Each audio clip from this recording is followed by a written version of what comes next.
Hola, ¿qué tal? Yo soy Edgar Medina y me da un gusto tenerte en esta última tercera jornada de este segundo Foro Internacional de Normas ISO, el ADN de las normas ISO en Latinoamérica. En esta ocasión vamos a tener a nuestro país invitado, a nuestro buen amigo y colega Alberto Prieto, que nos va a hablar acerca de la gestión de la calidad en la industria aeronáutica a través de la norma EN-AS-JISQ 9100. Adelante, Alberto. Hola, buenas tardes desde España.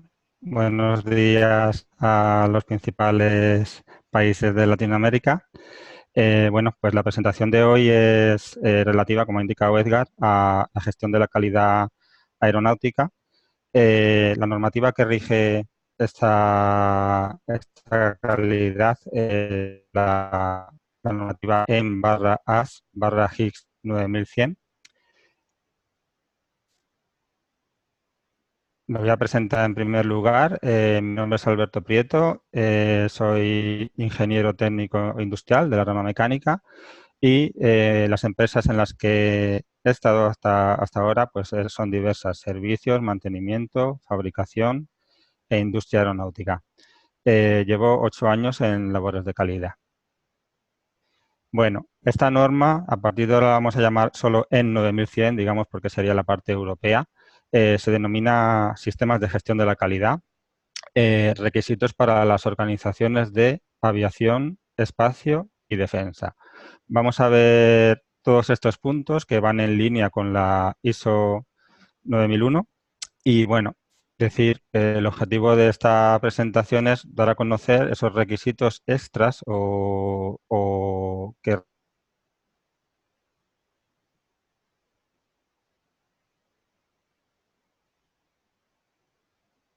la norma incluye pues los requisitos de la ISO 9001 y especifica pues nuevos requisitos, definiciones y notas adicionales correspondientes a aviación, espacio y defensa, es decir, aviación comercial, aviación militar y, bueno, todo lo que sería temas espaciales. Bueno, dentro del punto 4.3 de la ISO de determinación del alcance, un segundito, por favor. Bueno, pues se añade un nuevo texto, un nuevo párrafo, donde indica que la organización pues establecerá y mantendrá documentación, información documentada sobre la descripción general de las partes interesadas pertinentes. Bueno, las partes interesadas a nivel de aeronáutica pues no difieren mucho de las de cualquier otro tipo de empresa. Serían clientes, proveedores, competidores, autoridades, por ejemplo, autoridades militares, medios de comunicación, universidades, organizaciones no gubernamentales. Por ejemplo, hay una entidad que se denomina PRI-NAZCAP, que se dedica a auditar procesos especiales como tratamientos térmicos o procesos de fabricación de composite a nivel internacional, ¿no? Los auditores, accionistas, inversores, etcétera. Bueno, el alcance del sistema de gestión de calidad, por poner un ejemplo, el de la norma, o sea, el de la empresa en la que yo trabajo, pero hay mucha variedad, sería montaje de subconjuntos y conjuntos, fabricación de elementales metálicas, tratamientos térmicos de aleaciones de aluminio, ensayos no destructivos, pintura de piezas metálicas y composite, mantenimiento de útiles aeronáuticos, etcétera. Em, bueno, lo que indica también dentro del alcance es que tiene que haber una secuencia e iteración de estos procesos, es decir, esto se realiza a través del mapa de procesos o un diagrama de flujo de procesos. Un punto que sí que me difiere dentro del punto 5.3 es que la alta dirección va a designar un miembro específico dentro de la dirección de la organización que se identifica como el representante de la dirección. Va a tener responsabilidad y autoridad para la supervisión de todos los requisitos relacionados con esta norma. Normalmente suele ser el director de calidad o el responsable de calidad y existe un acta de nombramiento. El representante de la dirección va a disponer de libertad en la organización y un acceso sin restricciones a la alta dirección para resolver cualquier tipo de cuestión relacionada con la cuestión de la gestión de la calidad. Dentro de las relaciones con partes externas, pues podría ser las relaciones con clientes en materia de calidad.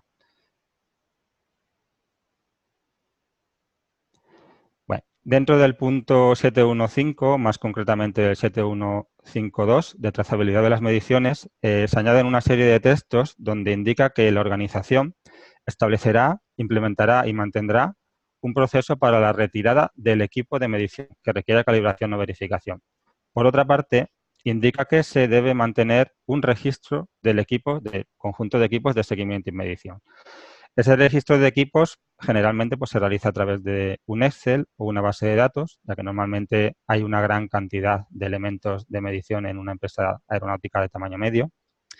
Y bueno, habla también de que debe tener, se incluirá el tipo de equipo. Pueden ser calibres, elementos dimensionales, elementos de medida óptica, equipos mecánicos, medidores de temperatura y humedad, etcétera. Y bueno, la codificación, la identificación única, se realizará a través de una codificación que lo identifique biunívocamente. La ubicación, la ubicación, pues el departamento, área o persona concreta a la que está asignada ese elemento de medición. Y, bueno, el método de calibración o verificación. La frecuencia, en el sentido de, bueno, pues esta frecuencia viene dada normalmente por la propia normativa del cliente. Y los criterios de aceptación. En esta nota, lo que normalmente indica es que hay multitud de equipos de medición y, por destacar alguno de la parte aeronáutica, se trabaja con elementos como láser tracker o brazo 3D, que son elementos que sirven para comprobar piezas comparándolas con su modelo 3D en 3 dimensiones original. ¿Vale? Entonces, bueno, por otra parte también la calibración o verificación del equipo de seguimiento debe llevarse a cabo bajo condiciones ambientales adecuadas y es posible que el equipo sea suministrado por el cliente. Es decir, puede haber préstamo o uso siempre que tengan sus correspondientes informes de calibración.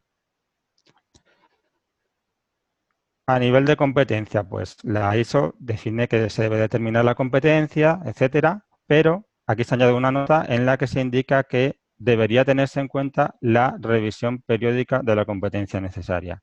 Esa revisión periódica, pues, es un periodo que determina la empresa, normalmente a través del Departamento de Recursos Humanos, que puede ser cada 6 meses, cada año, para que se reevalúe esa competencia.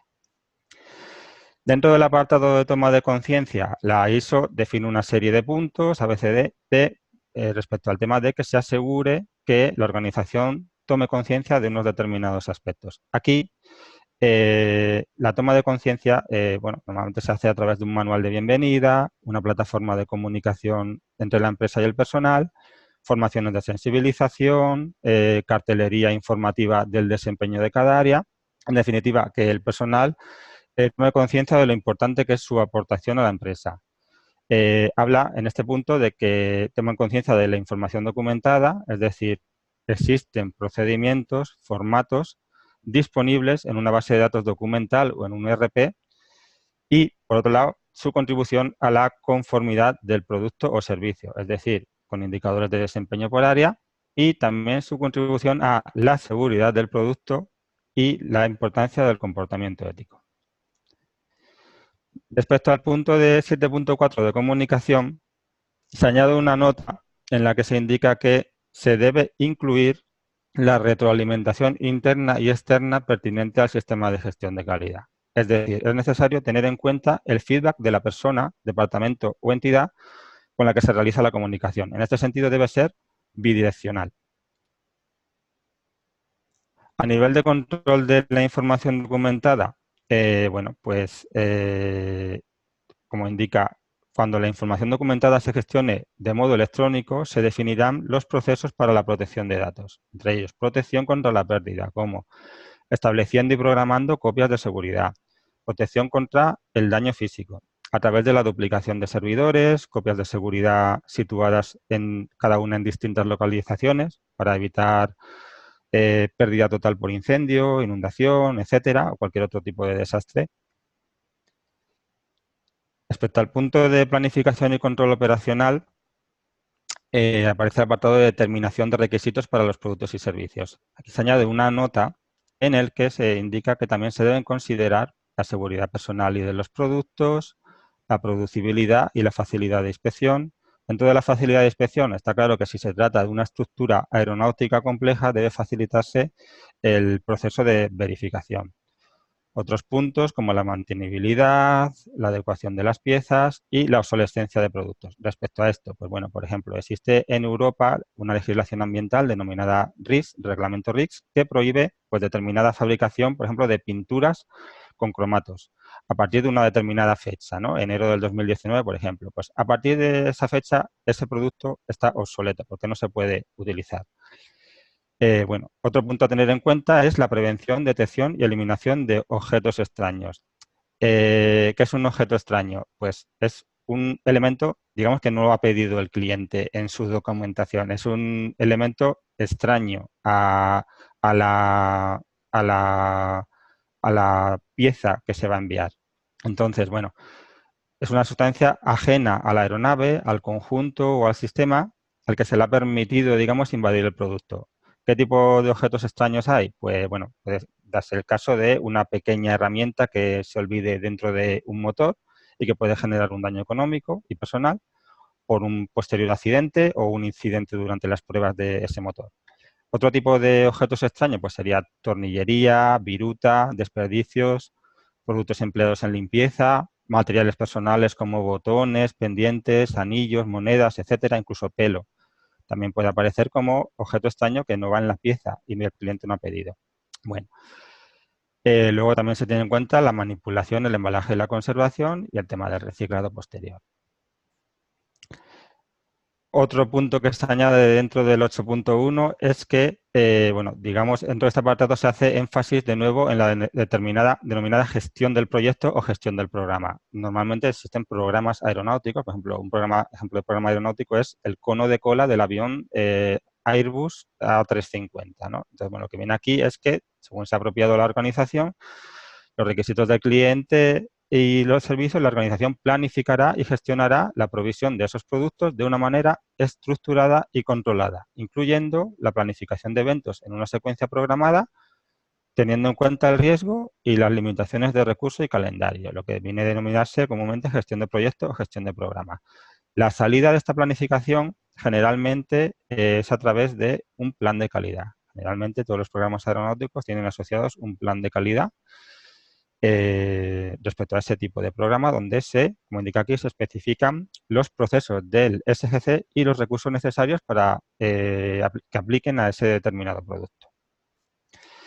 Otro punto que se añade dentro del 8.1 es que la organización establecerá, implementará y mantendrá un proceso para planificar y controlar la transferencia temporal o permanente de trabajo. Es decir, generalmente es un procedimiento con todo lo que se debe tener en cuenta y hacer según el tipo de transferencia, que podrá ser temporal o permanente, pero que se asegure la conformidad de los trabajos con los requisitos.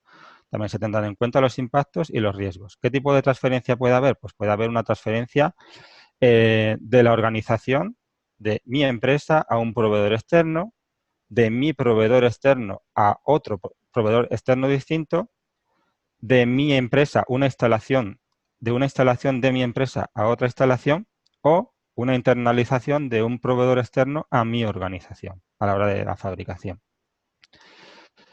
Bueno, otro punto es el 8.1.1, que es la gestión de riesgos operacionales. Este punto generalmente se gestiona a través de una matriz de riesgos que está siempre viva y alimentada. El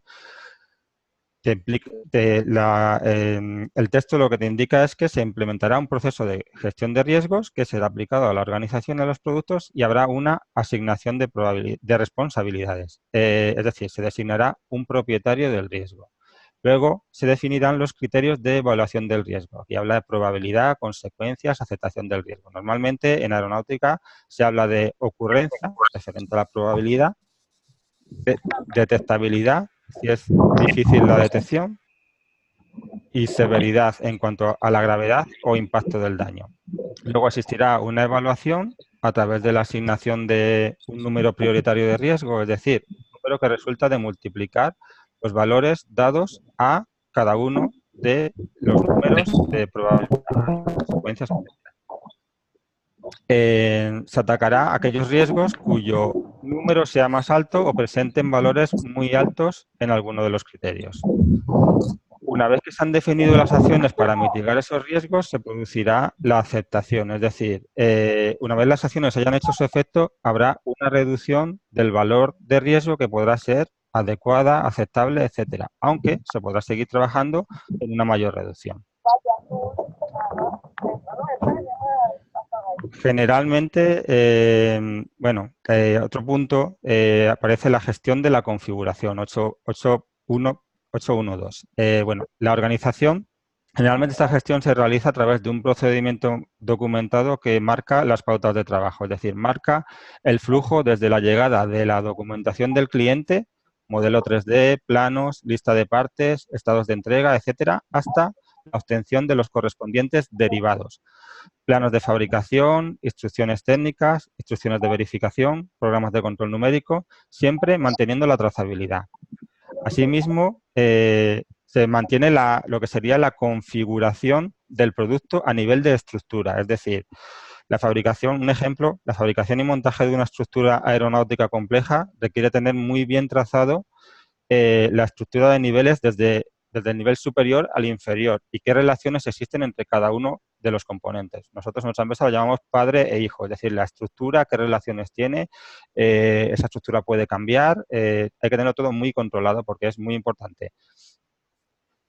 Y el último punto, aunque hay muchos más dentro de la 9100, es el tema de prevención de piezas falsificadas. Generalmente se trata en los procedimientos de recepción de materiales, de manera que, bueno, debe haber una formación, un programa de seguimiento de piezas, controles en la adquisición del producto, en la verificación, seguimiento de piezas que han sido informadas por fuentes externas, es decir, nuestro suministrador nos informa de que tenemos un material falsificado y qué hacemos con él, y la cuarentena de esas piezas y cómo vamos a notificar en el caso de que las detectemos nosotros. Dentro de las tareas de recepción, en relación con el riesgo de suministro de elementos falsificados o sospechosos de serlo, se tendrá en cuenta sobre todo en la documentación, es decir, la documentación debe ser legible, sin alteraciones o daños, sin riesgo de errores, se deben encontrar recogidos todos los datos del proveedor, no debe existir posibilidad de pérdida de trazabilidad con el fabricante original. Y por otra parte, el departamento de verificación, dentro de las inspecciones que realiza en la ruta de fabricación, incluidas las que se realizan tras subcontratar esos procesos, estará atento a la posibilidad de existencia de elementos falsificados, es decir, discrepancias dimensionales en tornillería, en normales, lo que denominamos normalmente, tratamientos superficiales no aplicados, pintura nueva sobre vieja, marcas de reparación, picado o corrosión, identificaciones borrosas, diferencias en la terminación o color, que pueden dar lugar a dar sospecha de que, digamos, nos la están colando o están intentando vendernos una pieza o un elemento falsificado. Bueno, pues como conclusiones a esta diapositiva, pues simplemente he querido dar una visión general de esos requisitos de la ISO 9100 y espero, bueno, pues haber aumentado el conocimiento de aquellas personas que no están ligadas al sector aeronáutico. Aquí está mi contacto. Y bueno, pues no sé si voy a ver si existe alguna pregunta. Indica Norma Patricia que se tiene la imagen o idea de que las normas en la industria aeronáutica son mucho más estrictas que en la ISO de la industria alimentaria. Mi opinión, bueno, pues todas son muy importantes. La industria alimentaria, un problema alimenticio, yo no domino ese tema, pero bueno, un problema alimenticio puede causar riesgos muy importantes. Y bueno, pues en la parte de aeronáutica, pues como estamos hablando, un elemento, un objeto extraño que quede dentro de un avión y no esté controlado a la hora de volar, puede dañar el motor y puede generar problemas importantes. Aparte de económicos, de la caída del avión, pues los daños personales que puede haber. Bueno, me pregunta Edgar, ¿qué requisito es más difícil de controlar? Son importantes todos, pero sobre todo hemos hablado del control de configuración. por poner ejemplo, en mi empresa, nosotros trabajamos con fabricación en serie y trabajamos con la documentación técnica de subcontratación del cliente, donde vienen muy claro qué part number o qué piezas tenemos que fabricar, los planos a los que tenemos que acogernos y la revisión en la que se encuentran. Si a nosotros nos piden un repuesto, nos tienen que dar muy claro, de nuevo, la documentación del cliente, nuevos modelos, nuevos planos, nuevas listas de partes, de manera que yo sepa lo que tengo que fabricar, tengo muy claro el requisito de cliente, que ese requisito de cliente esté congelado y bueno, fabrique en base a eso. A nivel de indicadores, pues bueno, nosotros tenemos indicadores de rechazo, trabajamos con indicadores de rechazo a nivel de empresa, pero también a nivel de áreas, es decir, tenemos separado áreas o procesos de manera que controlamos tanto retrasos como entregas.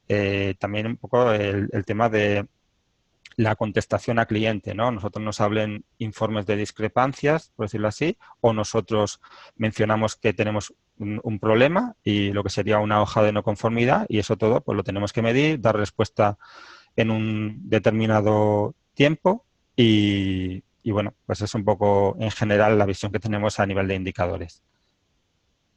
No sé si hay alguna pregunta más.